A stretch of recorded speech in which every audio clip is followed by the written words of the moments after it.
Before marriage ഒരു sexual relation നല്ലതാണ്? Depends on like ആർക്ക് നല്ലെന്നുള്ള ചോദ്യം കൂടെ ഉണ്ട് അവർക്ക് നല്ലതാണ്. Biologically speaking, if people are having sex with the right measures and contraceptives, there is nothing wrong. But again, ഇത് കുറച്ചുകൂടെ കൾച്ചറലി ബേസ്ഡ് ആണ്. ലൈക്ക് നമ്മൾ ഇപ്പം നമ്മുടെ ഒരു കൾച്ചർ എന്ന് പറയുമ്പം മാരേജിന് ഇമ്പോർട്ടൻസ് കൊടുക്കുന്നുണ്ട്. ആൻഡ് പോസ്റ്റ് മാരിറ്റൽ സെക്സിനാണ് ഐഡിയൽ സെക്സ് എന്ന് കൺസിഡർ ചെയ്യുന്നത്. Yeah, that's what that's ethically considered wrong, right? Yes. So naturally അതിന് മുമ്പ് സെക്സ് എന്ന് പറയുമ്പം society will take it in a very negative way. And നമ്മൾ ജഡ്ജ് ചെയ്യും, especially when it comes to females.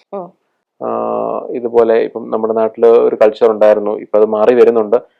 Men wanted to marry virgins.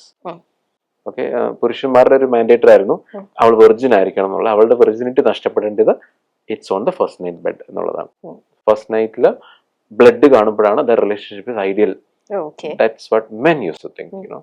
And പല relationship I know that we try to have sex and she's not a virgin, something is wrong എന്ന് പറഞ്ഞ് വലിയ issue ആയ relationships ഒക്കെ ഉണ്ട്.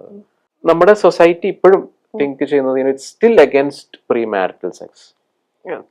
And sex കഴിഞ്ഞ് marriage കഴിഞ്ഞിട്ടായിരിക്കും അത് ഉണ്ടാവേണ്ടത് എന്നുള്ളതാണ് സോഷ്യൽ എക്സ്പെക്ടേഷൻ. ഇൻഡിവിജ്വൽ ബേസിസിൽ there is no right or wrong. Depends on the person.